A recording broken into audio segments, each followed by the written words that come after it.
כשהיה לי משרד והיו לי חבר'ה שעושים טלפונים והולכים למצוא עסקאות וליסטינגים וכל הדברים האלה, היו בהם, או הבחור הזה אמר לי שהוא מעוניין, אז אוקיי, תן לי פרטים, או לא, הוא לא רוצה לתת, הוא לא רוצה להגיד, הוא לא עונה לטלפון, הוא עונה לי לפעמים.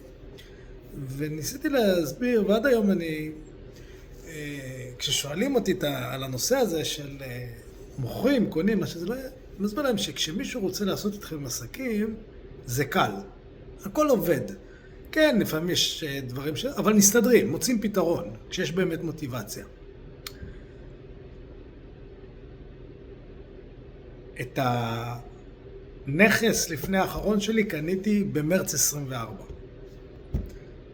הבא בתור שקניתי היה בדצמבר האחרון. כלומר, כמעט שנתיים לא קניתי כלום.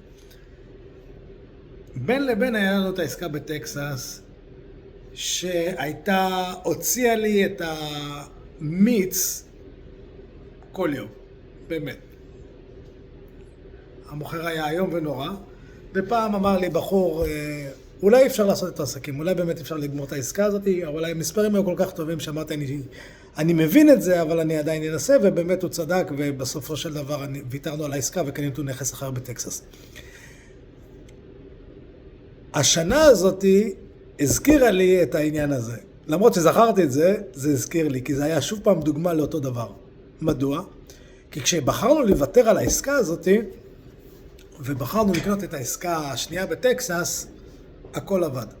מה שביקשנו קיבלנו בחוזה, מה שהיה לו זה צ'יק צ'ק, אני קצת רצון טוב, הוא קצת רצון טוב, זה נגמר ב5 דקות, בניגוד לאותו מוכר בטקסס שהוציא לנו את המיץ. אני עכשיו, היום חתמתי על העסקה לרכישת העסק. אותו סיפור בדיוק. פגשתי את המוכר פעם אחת, לחצנו ידיים, החלטנו שעושים את זה, די נתתי לו מה שהוא רוצה מבחינת מחיר, אבל היו כמה דברים אחרים מסביב. הוא היה מאוד מאוד גמיש איתנו, אנחנו איפה שיכולנו התגמשנו איתו, בצ'יק וצ'ק בעניינים של כמה ימים, הכל נגמר. וזה משהו שתיקחו כשיעור.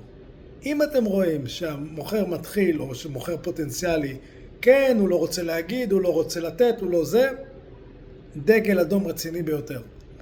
לא אומר שלא, באמת, אתה יודע, לפעמים העסקה היא כל כך אטרקטיבית ששווה, ויש אנשים שהם קשים בלי קשר, אבל זה דגל אדום רציני ביותר אם המוכר או הקונה קשים. מי שרוצה לעשות עסקים, עובד איתכם. ואם אתם רואים שזה זורם, זה אינדיקציה למוטיבציה. אם אתם רואים שזה לא זורם, לקחת את זה בחשבון שיכול להיות שלא באמת יש עניין לעשות שם ביזנס.